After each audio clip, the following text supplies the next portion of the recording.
Hello everyone. So today we'll be doing the bulk API 2.0 and in this session we will be trying to get to know more about bulk API 2.0, when to use it and when do we how do we query data via bulk API 2.0, and then by the end we'll be able to see how do we insert or update based on the bulk API 2.0. Okay, this comes under integration. Bulk API 2.0 works based on the REST API principles. It is an asynchronous call, so you will definitely see a delay, or you will not obviously see it happening immediately. This happens in the backend whenever resources are available. So this is asynchronous.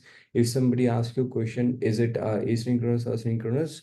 Bulk API 2.0 is asynchronous and is based on the REST API principles. Okay. All right.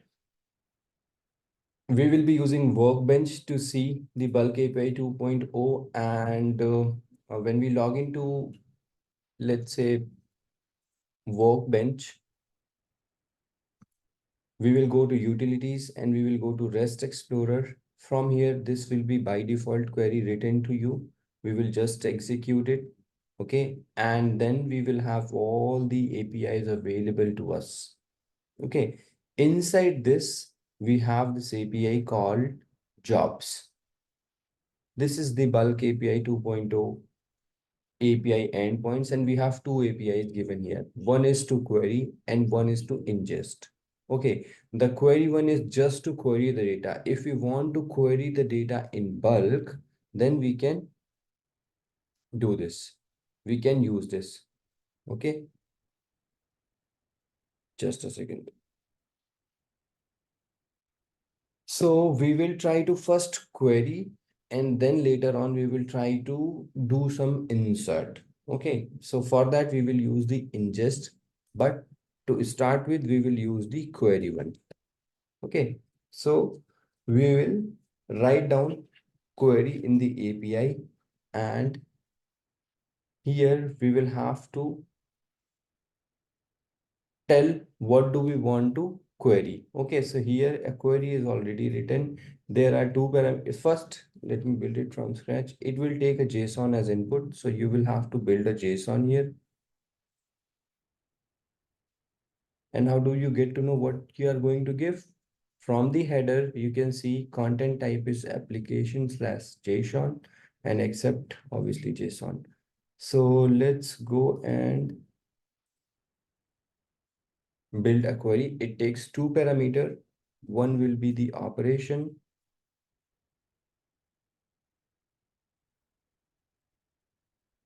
We are doing a query. So we will just write down query, and the second parameter it takes is the actual query. So here you will write query and whatever you want to query. Let's say I want to query select ID from ID comma name from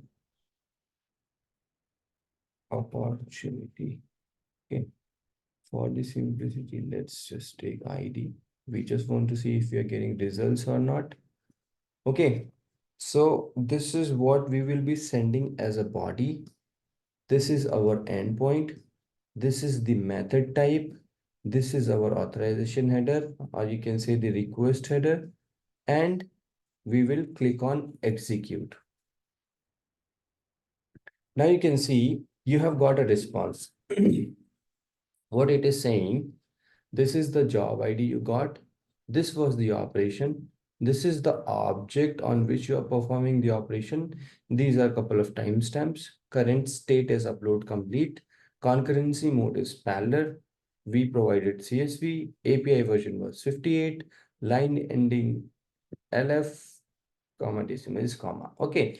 So we got a message that upload is complete. It means we were able to get the data. We can check it in the Salesforce by the same job ID. If we query it here,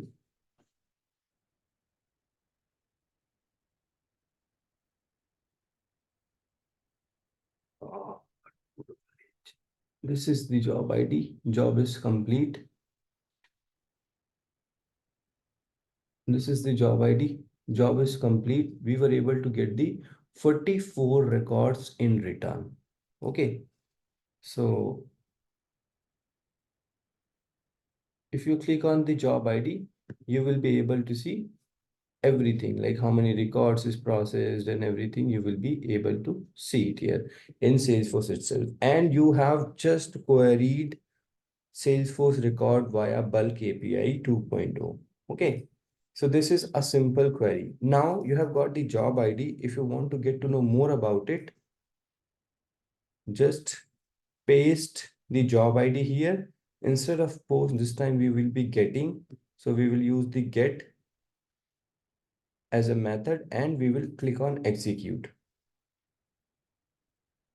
By this, we want to get more information about this particular job ID. Okay, so this again will give you some more information. And if you actually wants to see the actual results, you can just open results and then execute it. It will give you the complete result, all the IDs which it was able to find. If you will also add name, it will provide name as well.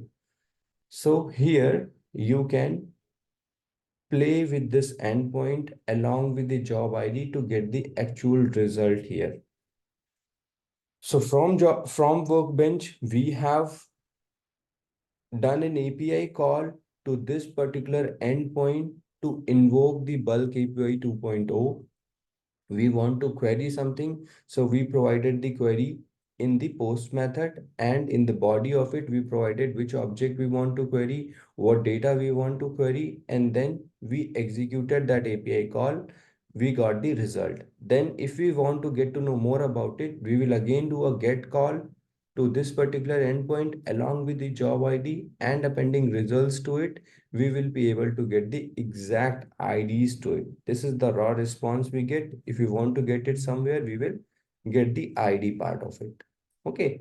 So this is how we can do a call out to bulk API 2.0 to query something and get the result of it. Okay, what happens in the backend is that why it is able to process the data in bulk is because in the backend it creates the chunk of data in itself.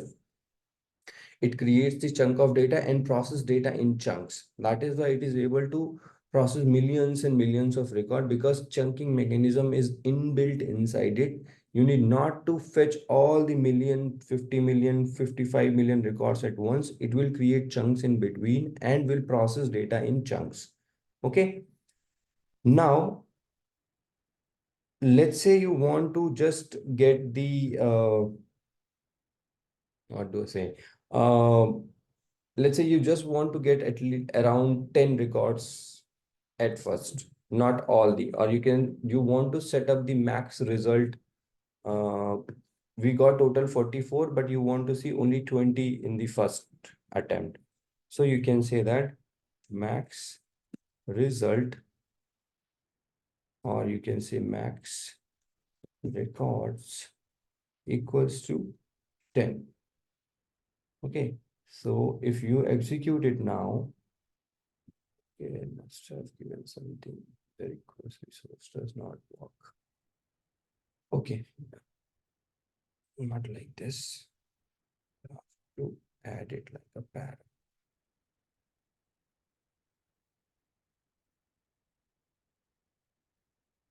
Yeah, so you provided max records and then you will only get 10. You can play with this as well. And uh, there is there is one line called S-force locator. This is nothing but the pointer. Okay, this, when you want to just get the 10 records, let's say you want to get the next 10. How will you get the next 10? So you build pagination like mechanism where you first get initial 10 on for screen 1, and then you create a button. On click of that, you show the next 10 records. That can be done with the help of S-force locator. Okay, and how do we do it is, if let's say I want to see the next 10 record, okay, in that case I'll have to add locator in the param, and the value of that locator will be this ID.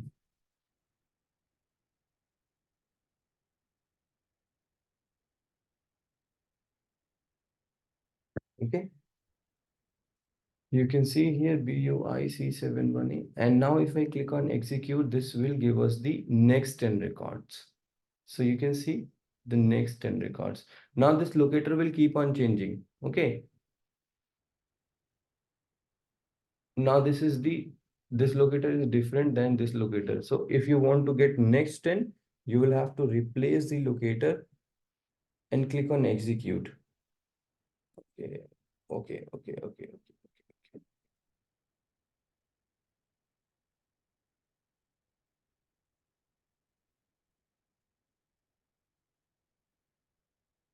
So that's how you are going to do that. I must have done something wrong. Okay, just a second. Let's remove the locator. Get it. Yeah, and now add the locator part. Okay.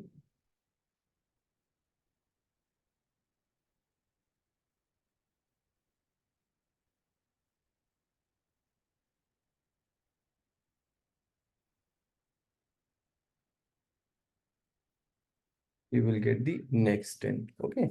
Similarly, if you want to get again the next 10, you will copy the locator from here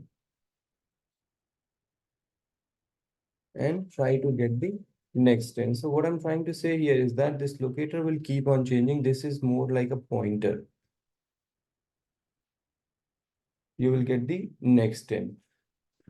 So that is how you can build something like pagination, where you just display the first 100 in the first screen, and then when you click on next, the moment you click on next, it will fetch the next 100 records by providing locator in the URL. So you will change the URL and get the next 10 records. So this is how you have just queried something. You have queried opportunity using bulk API version 2.0, and you were able to get the data of it. You can verify it on your Salesforce screen, and you can also verify it here as well by using the job ID and the result param. Okay, so if you type result, you will get the result here. Can we use this API in our Apex code? 100%. See, this is why we use this. This is just to show you why in an easier format, but in reality, you will be using it in your Apex. You will be writing a normal HTTP callout class, and then endpoint will be this. Along with the base URL of your org, this will be your endpoint, and then you will select set method as post. You will provide the request body as this body which you have created here, and then you will send that call out class. So you will create HTTP as new HTTP, and then request and response, and then send that request. You will get this response. Then you will have to take this response and you'll have to display it on the page, or you have whatever the use case you have. You will use it in your Apex code only. Yes, 100% you can process more than 50 million. If you do not use S locator also, it will fetch all the records as well. If you have a database where you have more than 50 million, you can fetch all those. And then obviously you'll not be display 50 million. So if your requirement is to display something, then you will have to build a mechanism to kind of only show limited data on the UI, and then build the pagination like mechanism where you click on next and you will be able to get the data up to the max limit you have on the data, or what max data you have, but you will be able to process more than 50 million records. That's the major advantage of using bulk API 2.0. Okay.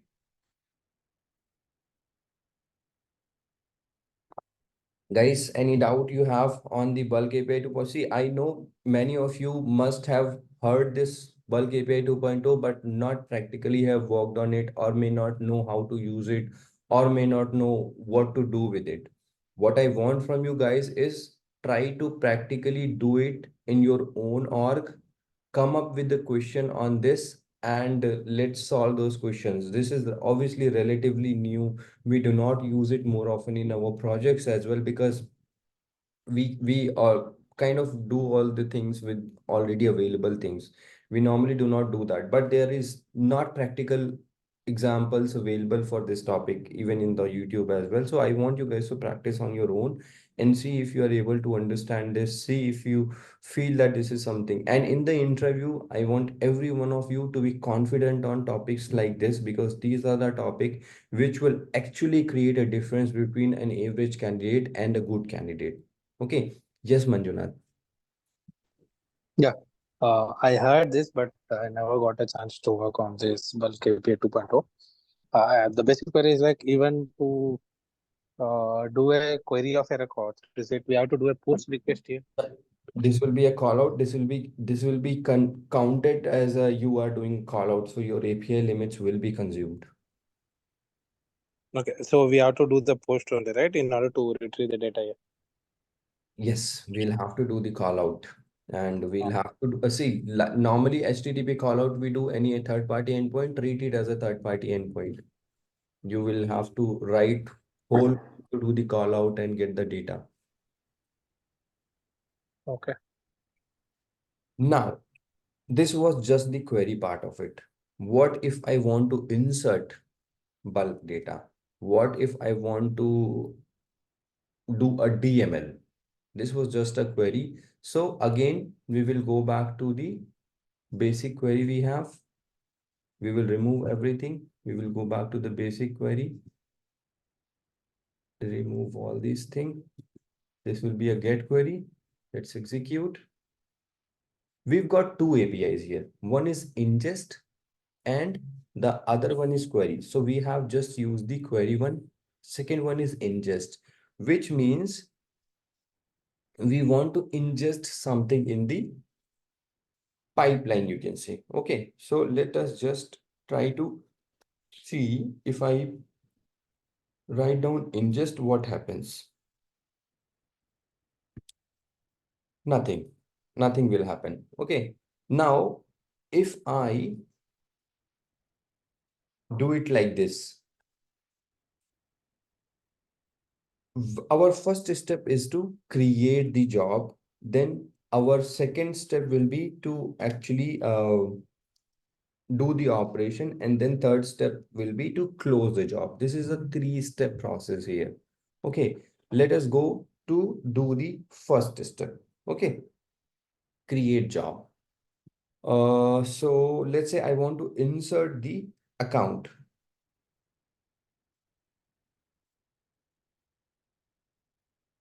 Okay, I will have to provide a JSON. Where did it go? I will have to provide a JSON here, and in JSON I will have to provide data. So object is equals to account, comma, content type will be equals to CSV, comma,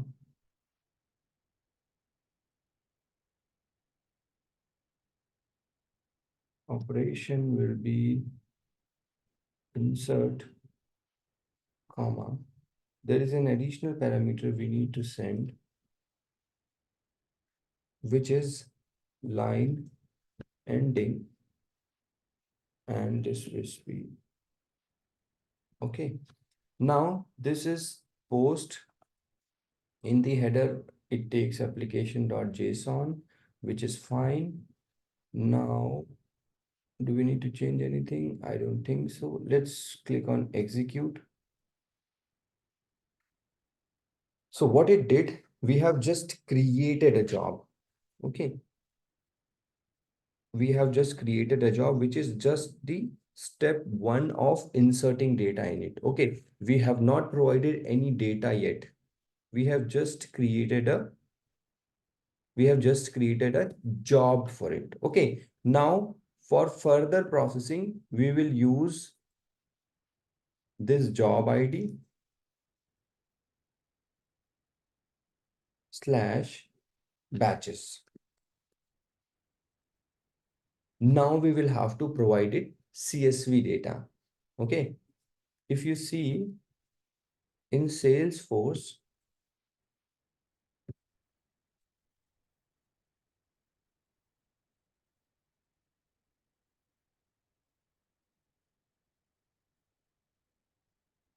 this job ID will get created. This is in progress, and operation is insert, object is account.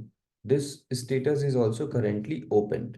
So this is what we have just done. We have just created a job. We have not provided data to it yet. Now we will provide data to it. Okay. So instead of this, we will use again this will be a CSV. We want to send data in the CSV format, so we will have to change the header. This will be text slash CSV, and here we will have to provide the data. Okay, so it could be name, my sample account one. Similar to that, let's add few more.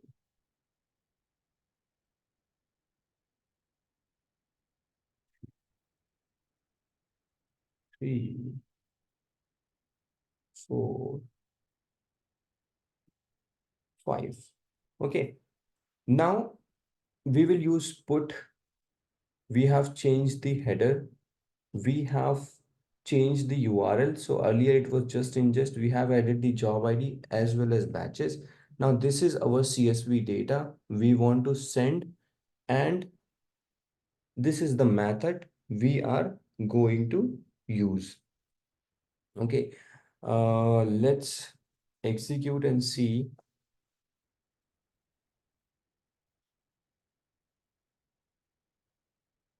Yeah, so we have got 201, which says that, okay, we were able to process it successfully on the Salesforce side of it. Now, if I go to Salesforce and see,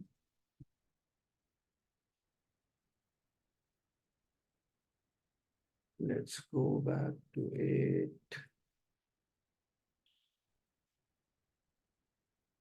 This has queued batches. Okay, the status is still queued.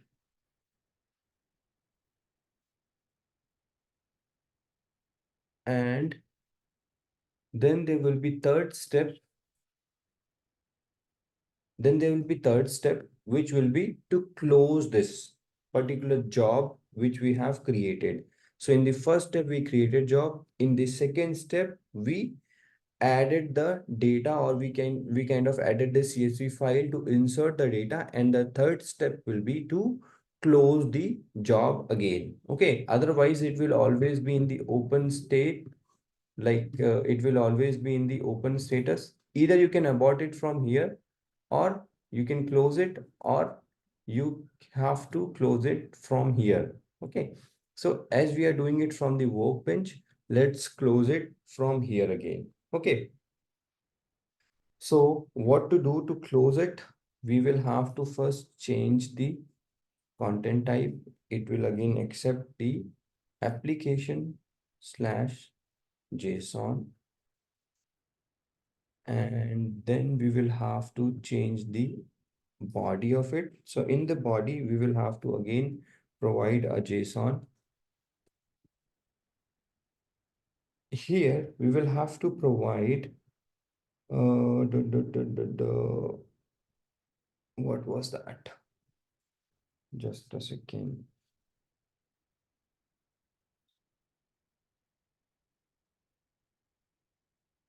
We'll have to provide the status or state.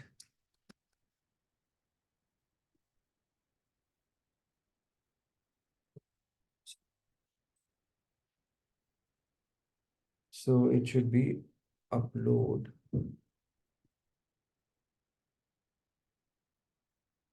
complete. And This time we'll be using patch and we will click on execute. Okay, method not allowed.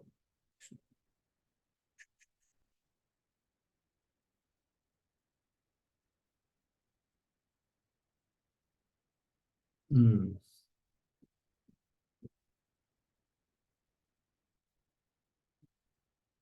Okay, this is taking it as a patch only.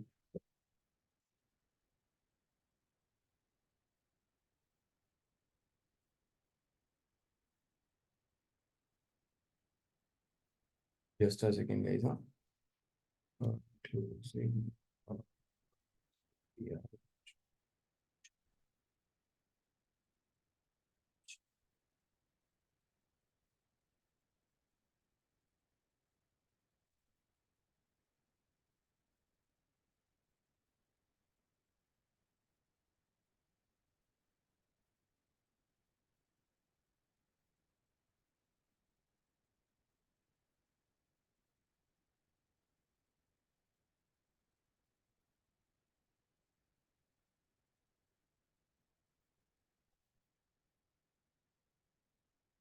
Now this, I have to close it.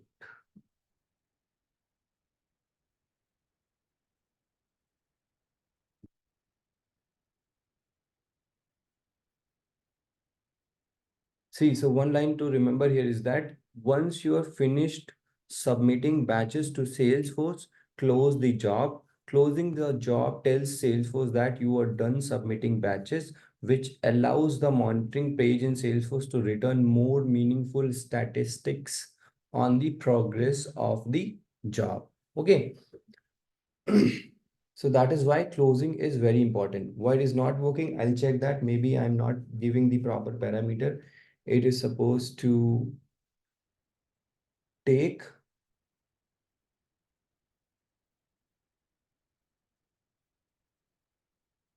okay, maybe I'm not giving the proper JSON which it requires to, but once we provide meaningful, it will complete the job. Okay, so this is a three-step process, and we will first create the job, then we will process the data we want to, and then we will close the job. That's how we are going to do it. Okay.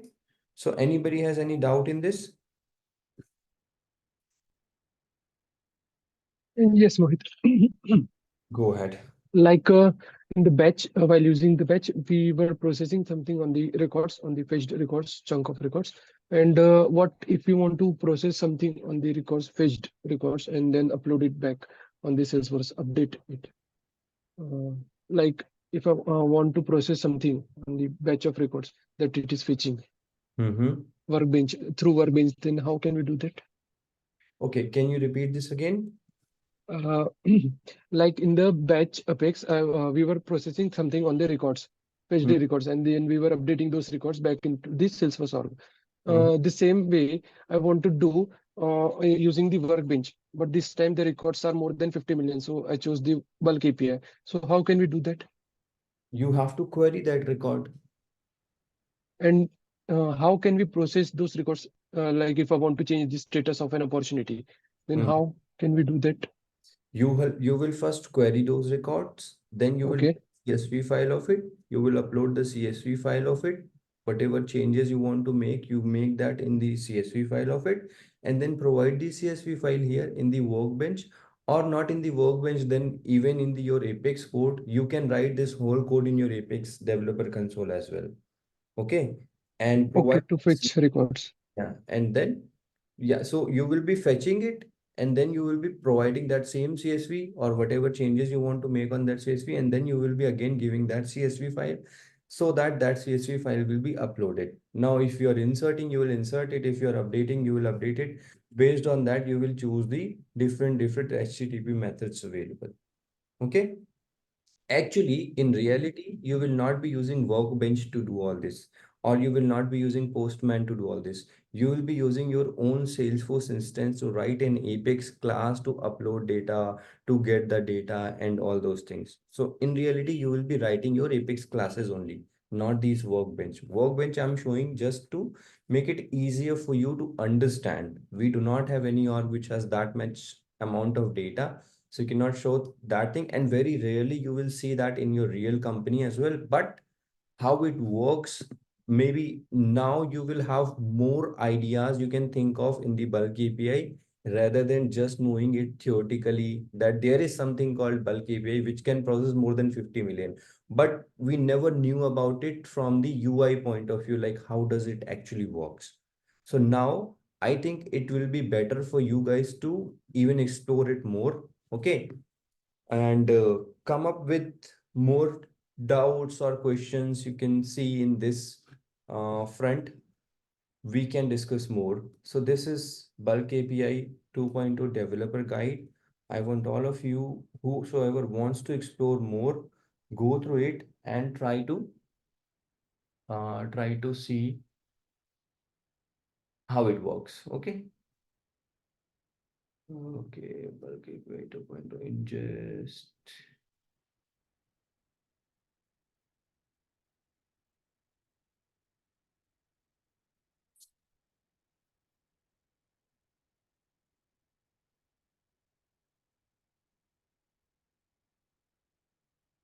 Yeah, it takes a state as a uh, it takes a state as a request body. So that's what we did provide, right? We did provide state, right? And we provided upload complete. It is saying about it. We don't want to abort the job. Upload complete.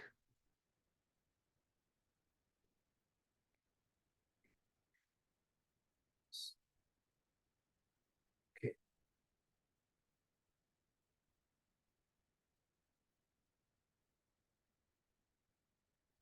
See, it is a batch method. So that is what we are doing, right?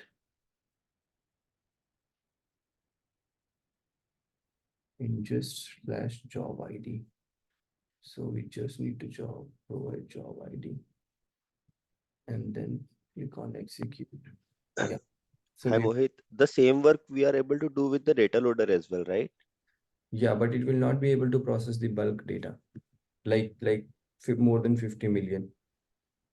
Okay. That is the whole point of using 2.0. Otherwise, data loader is obviously works in the bulk API. In the backend, bulk API works in the data loader. So now you can see that because I was also processing the results here, it was not using the correct URL. We just need to provide the job ID in the ingest and provide state as upload complete, and then your job will be completed. Now, if we refresh our Salesforce,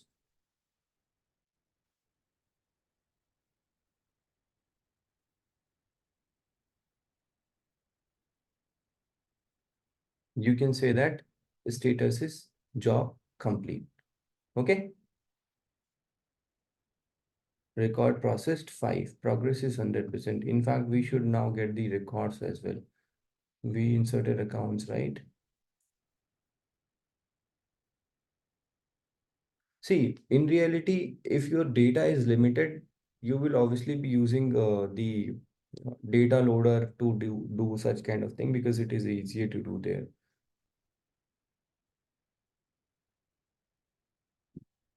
See, all records got created. My sample account 1 to 5 got created here in Salesforce. This is it is very important to complete the job, or you can say close the job, because then only Salesforce will realize that you are done uploading your data, or you are done loading your data, you are done adding entries in your job, and then they will actually start processing that. So it is very important to complete the job. That is why I wanted to show. And you know why it was not working? Because we were giving upload complete, C was in the small case. That is why it was not taking it.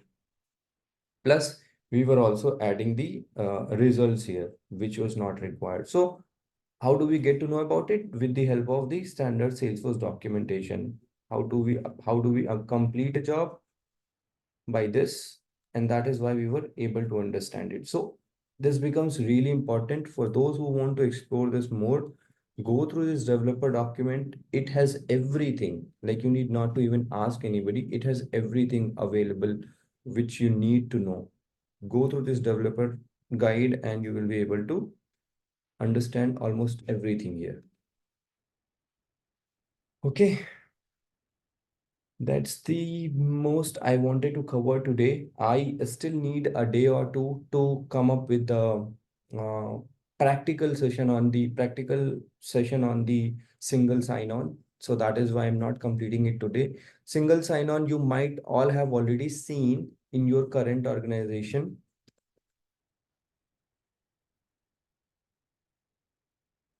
So you must have seen where you just provide one URL, one credential, and that works for every tool you use.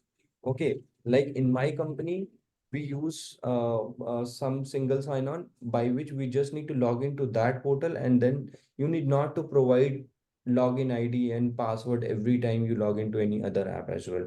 So single sign-on is enabled through it. I can I want to explain it with the help of actual example. That is why I'm taking more time on it. But those who want to learn it more on your own can go through this and learn it. Hello. It is an easy topic. Yeah, go ahead. Hello, sir. One more thing related to bulk API. Mhm. Like, if there are, let's say, if there are 51 million contact records in our org, and I want to update the account ID of all of these records. So, what will be the steps to implement this in our Apex code? Account ID. Why will you update the account ID? Let's say account name. Just an example. Yeah, let's say you want to update Yes. account name. Okay. First Yeah. step will be you use the query URL, okay, to get all those 51 million records. Okay. In one way. Yeah, In one. you will be able to get it in a single attempt. You need not to. Okay. Chunking, how chunking happens in the bulk API 2.0 is an internal mechanism of bulk API 2.0. They do not give you control over how many records you want to chunk and everything. How they process, see how you want to see it, they have provided you max result and that pointer by which you can see. You can build pagination like mechanism. Okay. But how do they process in the backend is internal to them. They will do chunking, they will process in chunk, and then they will update the data. So first step will be that you will be getting those record, okay, by using the query endpoint. Then you will create a job ID for it. Okay. Then you will upload your data, your CSV file. So you will have to upload your CSV file. In that ingest, you will create an ingest, you will create a job ID, and then you will upload your CSV file in that ingest, and then you will complete the job. Now all those 51 billion records will be ingested in the pipeline. Then bulk API 2.0 will chunk it in the batches and will process the update part on its own. And then when everything is complete, your status of the job will be completed. If it is successful, it will display you all the successful. If it is failed, it will show you all the failed. So querying, uploading, and closing the job will happen in a single Apex class. You can do it in multiple classes as well, but it will basically happen in an Apex class, which you will run on your own, maybe through anonymous window, or maybe you want to how do you want to run it, that is up to you. But you will have to do an API call out to get the data and to upload it or to update it. Okay. Okay, got it. And this is not the everything. Like we have just touched the tip of it. This is kind of a deep ocean. That is why I've given you the developer guide. Go through it. If you want to learn more on it, you can also delete the job and you can upsert the record. Okay. So there is a section on troubleshooting as well. So you can go there, see what is you can see how do you check your payload, prepare CSV files, what is valid, what is invalid. So there are so many things. We see from the interview point of view, I just want you guys to have an idea about it so that in an interview, you will be able to tell it with full confidence. Okay, because you have seen it happening on your screen. This is not an alien concept. This should not be an alien concept for you. That is my intention with this session is. But if you want to dig deeper in it, obviously it will take some time, it will take some practice, and I highly encourage you all to do that, because this is a good topic. This requires some more investment, some more time investment in it. Okay, so I want you all to try that. From the interview point of view, I think I have done my job on this topic, but I'll not say that this is everything in it. Okay. So there is a lot to discuss here. There is a lot to you can explore on your own on this. And then you can come up to me and say that, sir, I'm not able to understand this. And then we can maybe explore that together. Okay. Got it, guys?